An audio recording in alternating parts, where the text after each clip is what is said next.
마태복음 10장.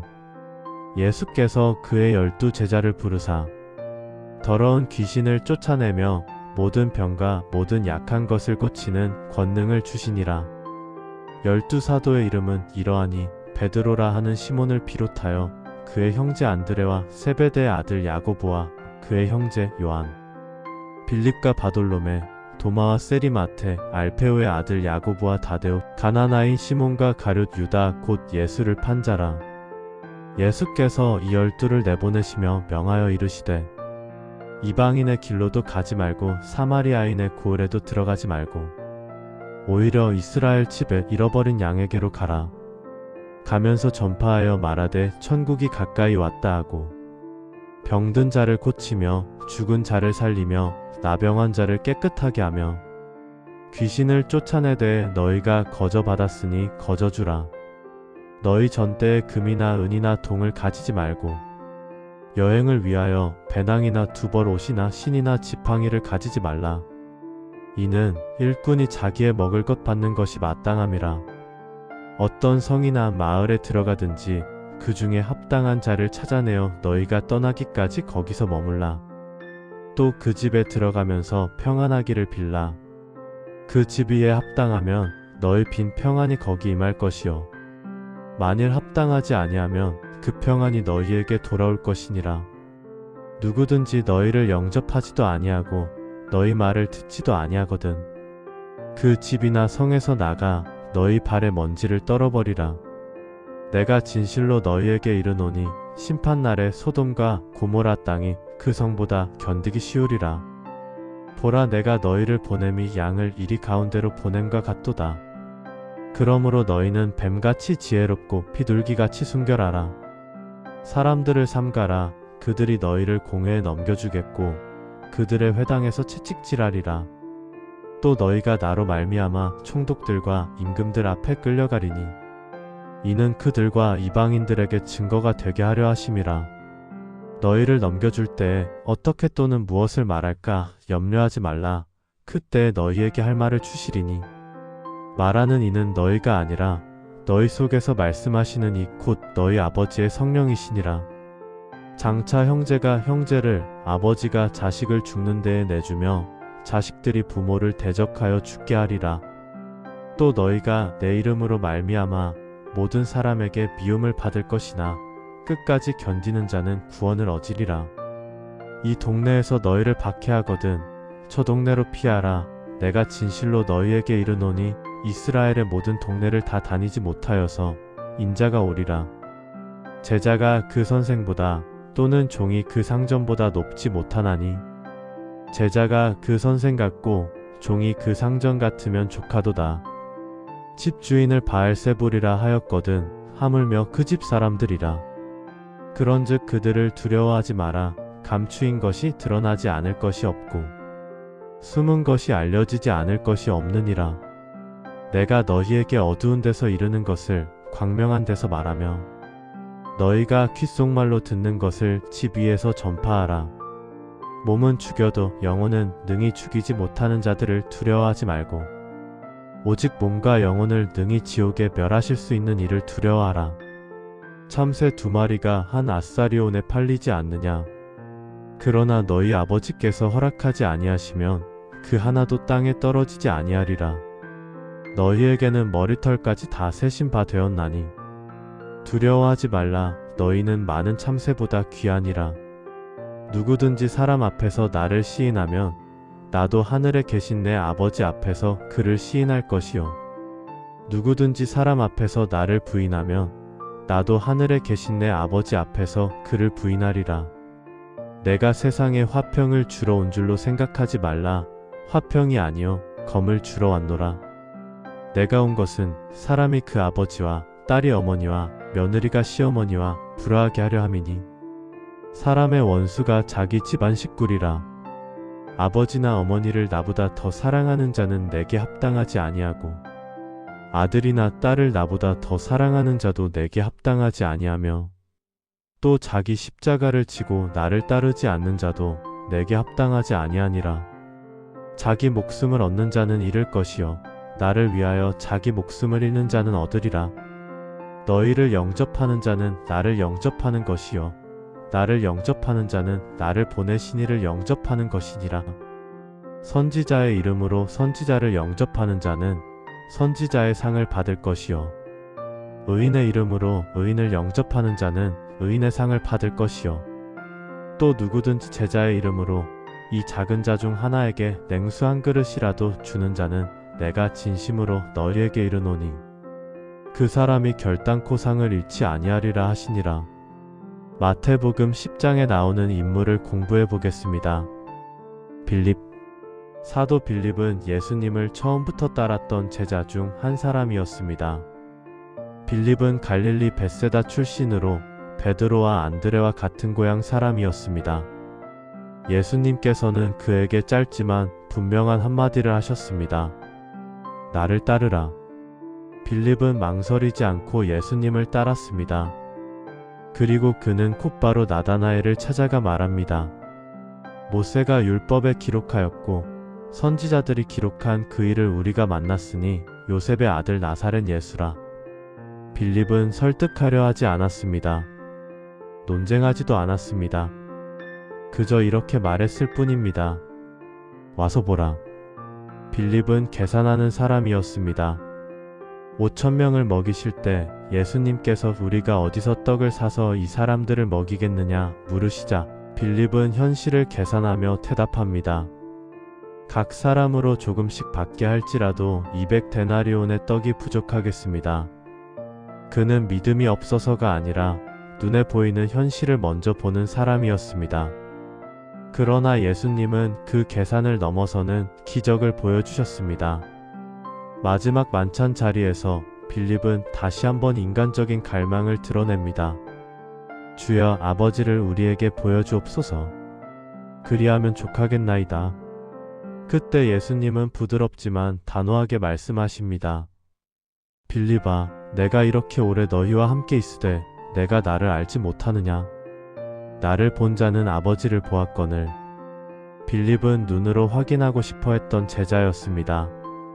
그러나 그는 결국 보이지 않는 하나님을 증거하는 사도가 됩니다. 전승에 따르면 빌립은 복음을 들고 소아시아와 프리기아 지역을 다니 순교로 생을 마쳤습니다. 말이 많지 않았던 제자. 그러나 사람을 예수께 데려오는데 주저하지 않았던 제자. 와서 보라라고 말할 줄 알았던 사람. 그가 바로 사도 빌립이었습니다. 바돌로메. 사도 바돌로메의 이름은 성경에 자주 등장하지 않습니다. 그러나 예수님은 그를 단번에 알아보셨습니다. 바돌로메는 요한복음에서는 나다나엘이라는 이름으로 등장합니다. 빌립의 초대를 받아 예수님 앞으로 나아온 사람, 처음에는 의심부터 했던 사람이었습니다. 나사렛에서 무슨 선한 것이 날 수 있느냐? 그 말 속에는 편견도 있었고 솔직한 마음도 있었습니다. 그러나 그는 돌아서지 않았습니다. 빌립의 말처럼 그는 직접 보러 갔습니다. 예수님은 그를 보시고 이렇게 말씀하십니다. 보라, 이는 참으로 이스라엘 사람이라. 그 속에 간사함이 없도다. 바돌로메는 놀라 묻습니다. 어떻게 나를 아십니까? 예수님은 대답하십니다.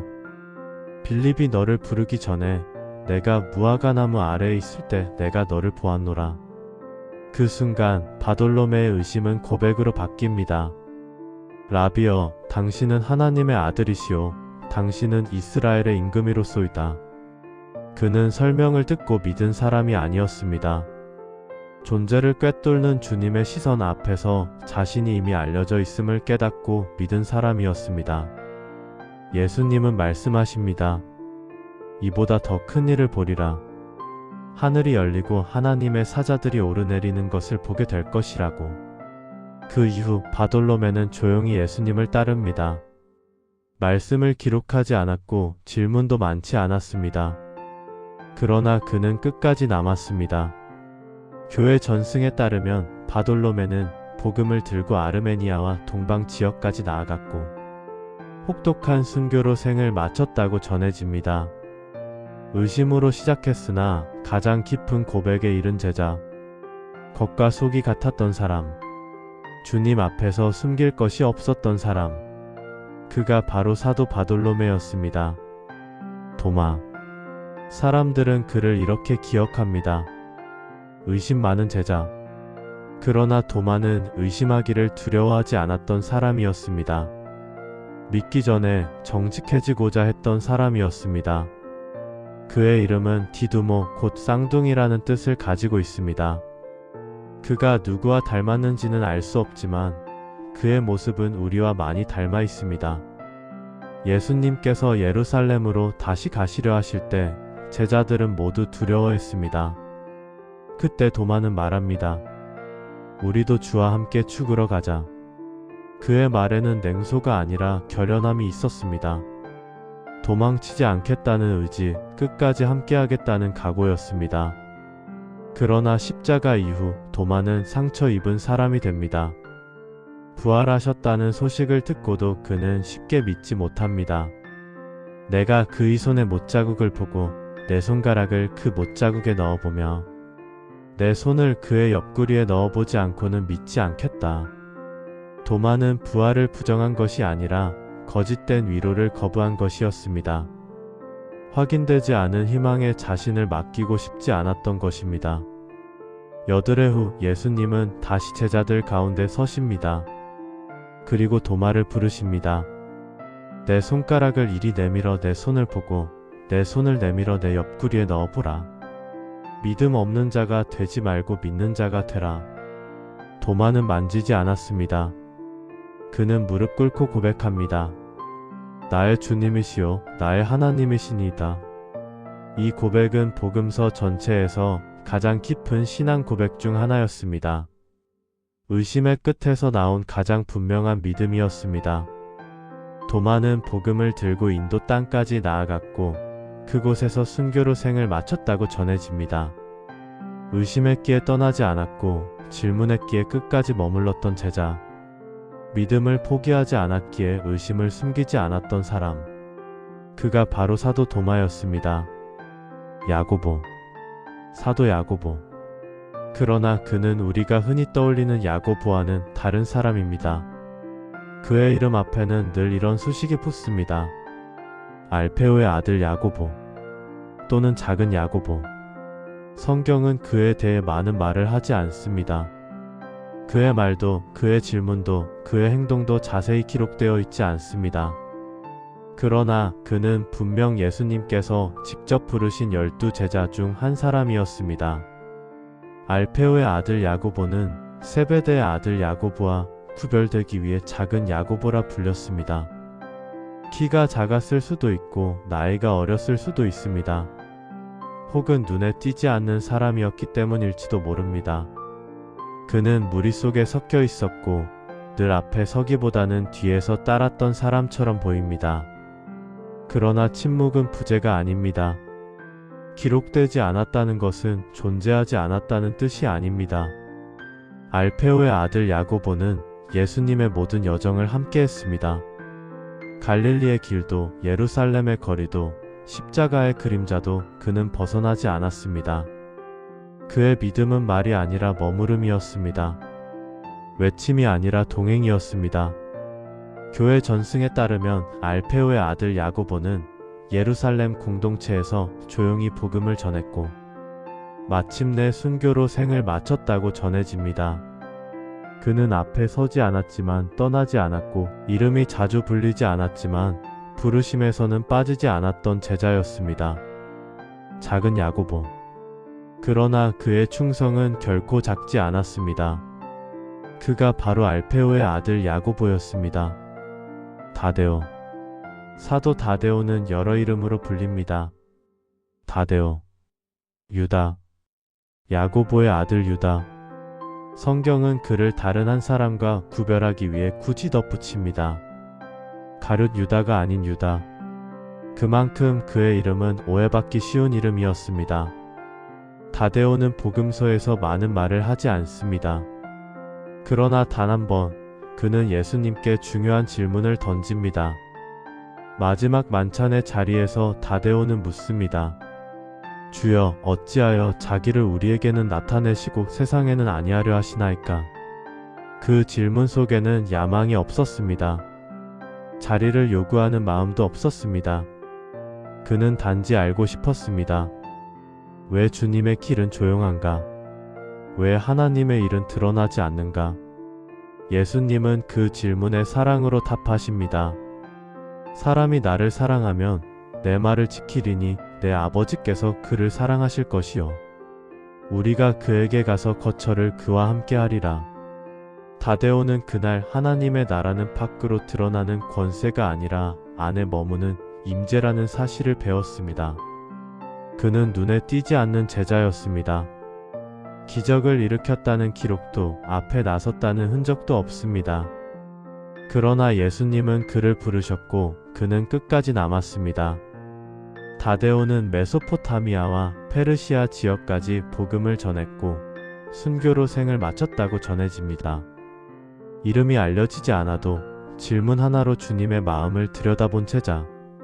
조용했지만 가볍지 않았던 사람. 그가 바로 사도 다데오였습니다. 시몬. 사도 시몬. 그의 이름 앞에는 특이한 수식이 붙습니다. 가나안인 시몬. 이 말은 그가 가나안 땅 출신이라는 뜻이 아니라 히브리어 카나이 곧 열심 있는 자라는 뜻에서 나온 말입니다. 그래서 그는 셀롯 시몬이라고도 불립니다. 셀롯. 그들은 로마의 지배에 맞서 무력으로라도 저항하던 사람들, 뜨거운 민족주의자들이었습니다. 시몬은 그런 사람이었습니다. 분노를 품고 있었고 칼을 손에 쥘 준비가 되어 있었던 사람. 하나님의 나라를 힘으로 앞당기고 싶었던 사람이었습니다. 그런 시몬을 예수님은 부르셨습니다.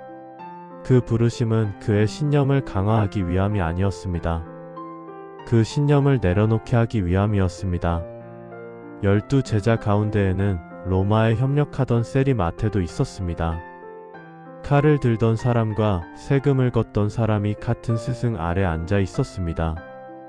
예수님은 그들 사이에서 편을 가르지 않으셨습니다. 칼도 돈도 아닌 십자가를 보여주셨습니다. 시몬은 즉각 변하지 않았을지도 모릅니다. 그러나 그는 함께 걷는 길 위에서 배웠습니다. 하나님의 나라는 폭력이 아니라 희생으로 세워진다는 것을. 그의 이름은 복음서에서 조용히 사라집니다. 그의 말도 그의 행동도 기록되지 않습니다. 그러나 침묵은 변화가 없었다는 뜻이 아닙니다. 시몬은 복음을 들고 페르시아나 아프리카 지역까지 나아가 순교로 생을 마쳤다고 전해집니다. 칼을 내려놓고 십자가를 든 사람, 분노를 내려놓고 사랑을 배운 제자. 그가 바로 가나안인 시몬이었습니다. 가룟 유다. 사도 유다의 이름을 들을 때 사람들은 먼저 배반을 떠올립니다. 가룟 유다. 12 제자 가운데 하나였고 예수님과 가장 가까이 앉았던 사람이었으며 마침내 예수님을 넘겨준 사람입니다. 그러나 처음부터 그가 배반자였던 것은 아닙니다. 유다는 예수님께서 직접 부르신 제자였습니다. 그는 공동체의 재정을 맡을 만큼 신뢰받는 사람이었고 다른 제자들과 같은 길을 걸었습니다. 그 역시 기적을 보았고 말씀을 들었으며 사람들 앞에서 복음을 전했습니다. 문제는 그가 예수님을 떠났다는 것이 아니라 자신이 그려놓은 예수님의 모습에서 벗어나지 못했다는 데 있었습니다. 유다는 메시아가 이렇게 끝날 줄은 몰랐습니다. 힘이 아닌 겸손으로, 왕자가 아닌 십자가로 가실 줄은 받아들일 수 없었습니다. 마침내 그는 예수님을 은 30에 넘깁니다. 그 값은 종 한 사람의 몸값이었습니다. 그러나 그 순간에도 예수님은 유다를 부르십니다. 친구여. 배신의 입맞춤 앞에서도 예수님은 그를 적이라 부르지 않으셨습니다. 유다는 곧 후회합니다. 깊이 후회합니다. 그러나 그는 용서를 구하러 가지 못하고 절망 속으로 돌아섭니다. 그는 죄를 지었지만 돌아올 길이 없다고 믿었습니다. 은을 성전에 던지고 스스로 생을 마칩니다. 유다는 악의 상징이 되었지만 동시에 경고의 이름이 되었습니다. 예수님 곁에 있으면서도 마음을 내어드리지 않을 수 있고 말씀을 들으면서도 자기 뜻을 놓지 않을 수 있다는 사실을 그는 보여줍니다. 가룟 유다. 그의 이야기는 배신의 기록이기 전에 은혜를 끝까지 붙들지 못한 인간의 비극입니다. 우리는 그를 쉽게 정죄하지만 그의 모습 속에서 우리 자신의 그림자를 보게 됩니다. 예수님을 따르되 자기 기대를 내려놓지 못할 때 우리는 어느새 유다의 길 위에 서 있을지도 모릅니다. 그가 바로 가룟 유다였습니다. 알페오. 그의 이름은 성경에 단 몇 번만 등장합니다. 그는 기적을 행하지도 않았고 말씀을 전하지도 않았으며 제자 명단 속에조차 직접 이름을 올리지 않습니다. 그러나 우리는 그를 알고 있습니다. 그는 한 제자의 아버지였기 때문입니다. 알페오의 아들 야고보. 12제자 가운데 한 사람. 성경은 알페오에 대해 말하지 않지만 그의 아들을 통해 그의 삶을 조심스레 짐작하게 합니다. 알페오는 아들을 예수님께 내어준 사람이었습니다. 당시 제자가 된다는 것은 명예의 길이 아니었습니다. 안전한 선택도 아니었습니다. 아들을 내어준다는 것은 불확실한 길을 함께 감당하겠다는 뜻이었습니다. 어쩌면 알페오는 아들의 등을 바라보며 말없이 기도했을지도 모릅니다. 부르심을 막지 않았고 앞으로 나서지도 않았으며 조용히 하나님의 뜻을 받아들였을 것입니다. 십자가 곁에는 작은 야고보와 요셉의 어머니 마리아가 서 있었습니다. 그렇다면 알페오는 이미 그 자리에 없었을지도 모릅니다. 혹은 더 일찍 사라진 이름이었을지도 모릅니다. 그러나 신앙은 기록의 분량으로 측정되지 않습니다. 이름이 남지 않아도, 자리를 차지하지 않아도 하나님의 일은 그의 삶을 통과해 이루어졌습니다. 알페오는 말없이 내어준 사람, 뒤에서 지켜본 사람, 아들보다 먼저 하나님께 순종했을지도 모르는 사람입니다. 우리는 무대 위의 제자들을 기억합니다. 그러나 그 뒤에는 늘 이런 사람들이 있었습니다. 이름 없이 소리 없이 하나님의 일을 가능하게 한 사람들. 성경은 그를 설명하지 않지만 그의 존재는 우리에게 묻습니다. 너는 보이지 않는 자리에서도 기꺼이 순종할 수 있느냐? 그가 바로 조용한 믿음의 사람 알페오였습니다. 마태복음 11장.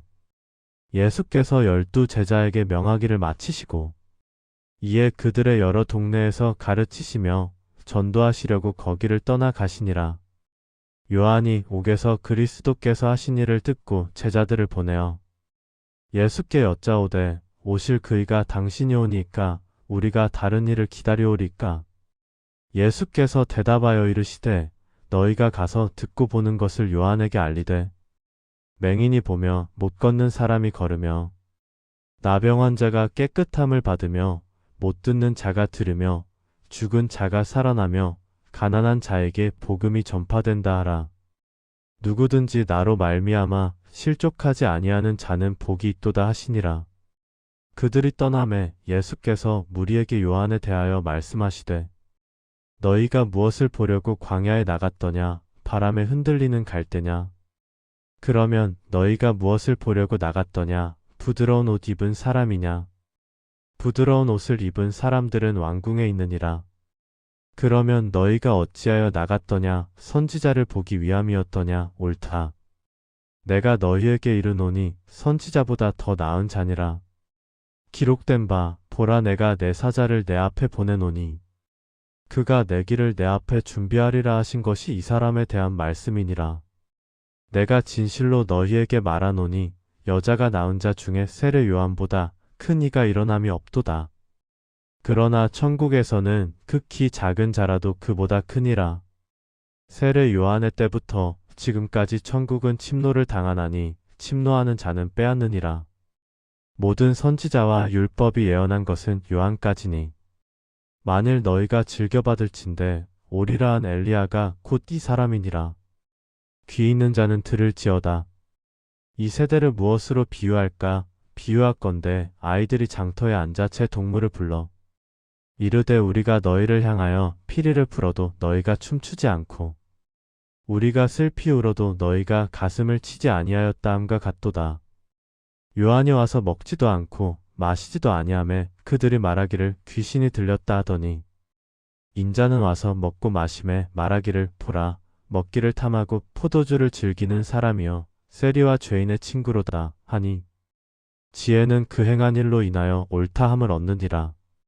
예수께서 권능을 가장 많이 행하신 고을들이 회개하지 아니하므로 그때에 책망하시되 화 있을진저 고라시나 화 있을진저 벳세다야 너희에게 행한 모든 권능을 두로와 시돈에서 행하였더라면 그들이 벌써 베옷을 입고 재에 앉아 회개하였으리라. 내가 너희에게 이르노니 심판날에 두로와 시돈이 너희보다 견디기 쉬우리라. 가버나움아 내가 하늘에까지 높아지겠느냐 음부에까지 낮아지리라. 내게 행한 모든 권능을 소돔에서 행하였더라면 그 성이 오늘까지 있었으리라. 내가 너희에게 이르노니 심판날에 소돔 땅이 너보다 견디기 쉬우리라 하시니라. 그때 예수께서 대답하여 이르시되 천지의 주제이신 아버지여 이것을 지혜롭고 슬기 있는 자들에게 숨기시고 어린 아이들에게는 나타내심을 감사하나이다.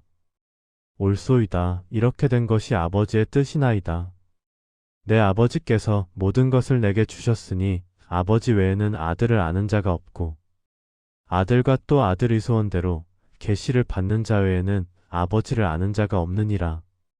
수고하고 무거운 짐진 자들아 다 내게로 오라. 내가 너희를 쉬게 하리라. 나는 마음이 온유하고 겸손하니 나의 멍에를 메고 내게 배우라. 그리하면 너희 마음이 쉼을 얻으리니 이는 내 멍에는 쉽고 내 짐은 가벼움이라 하시니라. 마태복음 11장에 나오는 인물을 공부해 보겠습니다. 엘리야. 여러분, 오늘 우리는 구약성경에 등장하는 가장 극적이고 강력한 예언자 중 한 사람인 엘리야에 관하여 이야기하고자 합니다. 엘리야는 히브리어로 여호와는 나의 하나님이라는 뜻을 가진 이름입니다. 그의 삶은 기적과 담대함, 그리고 하나님께 대한 절대적 신뢰로 가득 차 있습니다. 엘리야는 갑작스럽게 성경의 무대에 등장합니다. 열왕기상 17장 1절에서 그는 길르앗에 우거하는 자 중에 디셉 사람 엘리야로 소개됩니다. 그는 이스라엘의 악한 왕 아합 앞에 나타나 선포합니다. 내가 섬기는 이스라엘의 하나님 여호와께서 살아계심을 두고 맹세하노니 내 말이 없으면 수년 동안 비도 이슬도 있지 아니하리라. 이 선언은 단순한 예언이 아니었습니다. 그것은 바알을 섬기는 이스라엘 백성들에게 던지는 도전장이었습니다. 바알은 풍요와 비의 신으로 숭배받았기 때문입니다. 엘리야는 누가 진정한 하나님인지를 보여주고자 했습니다. 엘리야가 가뭄을 선포한 후 하나님께서는 그를 그리 시냇가로 인도하셨습니다. 그곳에서 까마귀들이 아침 저녁으로 떡과 고기를 물어다 주었고 그는 시냇물을 마시며 지냈습니다. 이 광경을 상상해 보십시오. 새들이 예언자를 먹이는 놀라운 기적이었습니다. 시냇물이 마르자 하나님께서는 엘리야를 시돈의 사르밧으로 보내셨습니다. 거기서 그는 한 과부를 만났습니다. 이 과부는 마지막 남은 가루와 기름으로 자신과 아들을 위한 마지막 음식을 만들려던 참이었습니다. 하지만 엘리야는 그녀에게 먼저 자신을 위해 떡을 만들어 달라고 요청했습니다. 그리고 이렇게 약속했습니다. 여호와께서 비를 지면에 내리시는 날까지 그 통의 가루는 떨어지지 아니하고 그 병의 기름은 없어지지 아니하리라. 과부가 순종했을 때 그 약속은 그대로 이루어졌습니다. 날마다 통에는 가루가 있었고 병에는 기름이 있었습니다. 그뿐 아니라 과부의 아들이 병들어 죽었을 때 엘리야는 그 아이를 위해 기도했고 하나님께서는 그 아이를 다시 살리셨습니다. 이것은 구약에 기록된 최초의 부활 사건 중 하나입니다. 3년간의 가뭄이 지난 후 엘리야는 다시 아합 왕 앞에 섰습니다. 그리고 갈멜산에서 역사상 가장 극적인 영적 대결이 펼쳐졌습니다. 한편에는 바알의 선지자 450명과 아세라의 선지자 400명이 있었습니다. 다른 편에는 엘리야 단 한 사람이 서 있었습니다. 엘리야가 백성들에게 외쳤습니다. 너희가 어느 때까지 둘 사이에서 머뭇하려느냐? 여호와가 만일 하나님이면 그를 따르고 바알이 만일 하나님이면 그를 따를지니라. 규칙은 간단했습니다. 각자 제단을 쌓고 제물을 올린 후 불로 응답하시는 신이 참 하나님이라는 것이었습니다. 바알의 선지자들이 먼저 시작했습니다. 그들은 아침부터 낮까지 바알의 이름을 부르며 소리를 질렀습니다. 바알이여 우리에게 응답하소서. 그들은 춤을 추고 뛰며 급기야 칼과 창으로 자기 몸을 상하게까지 했습니다. 하지만 아무 응답이 없었습니다. 아무 소리도 아무 응답도 없었습니다. 엘리야는 그들을 조롱하기까지 했습니다. 큰 소리로 부르라. 그는 신인즉 묵상하고 있는지 혹은 잠깐 나갔는지 혹은 길을 행하는지 혹은 잠이 들어서 깨워야 할 것인지. 저녁 무렵이 되자 엘리야의 차례가 되었습니다. 그는 무너진 여호와의 제단을 수리하고 12돌로 제단을 쌓았습니다. 그리고 믿기 어려운 일을 했습니다. 그는 제단 주위에 도랑을 파고 재물과 나무 위에 물을 3번이나 부어 제단이 흠뻑 찼게 만들었습니다. 도랑도 물로 가득 찼습니다. 그리고 엘리야가 기도했습니다. 아브라함과 이삭과 이스라엘의 하나님 여호와여, 주께서 이스라엘 중에서 하나님이 되심과 내가 주의 종이 됨과 내가 주의 말씀대로 이 모든 일을 행하는 것을 오늘 알게 하옵소서. 내게 응답하옵소서. 여호와여, 내게 응답하옵소서. 이 백성에게 주 여호와는 하나님이신 것과 주께서 그들의 마음을 되돌이키심을 알게 하옵소서. 그러자 여호와의 불이 내려와 번제물과 나무와 돌과 흙을 태우고 도랑의 물까지 핥아버렸습니다. 이것을 본 백성들이 모두 엎드려 외쳤습니다. 여호와 그는 하나님이시로다. 여호와 그는 하나님이시로다. 갈멜산의 승리 후 엘리야는 이세벨 왕비의 위협을 받고 도망쳤습니다. 그는 로뎀나무 아래 앉아 죽기를 구했습니다. 여호와여 넉넉하오니 지금 내 생명을 거두시옵소서. 이 위대한 예언자도 두려움과 우울함을 경험했습니다. 하지만 하나님께서는 천사를 보내어 그를 먹이시고 힘을 주셨습니다. 그리고 그는 40주야를 가서 하나님의 산 호렙에 이르렀습니다. 호렙산에서 하나님께서 그에게 물으셨습니다. 엘리야야, 내가 어찌하여 여기 있느냐? 엘리야는 자신의 심정을 토로했습니다.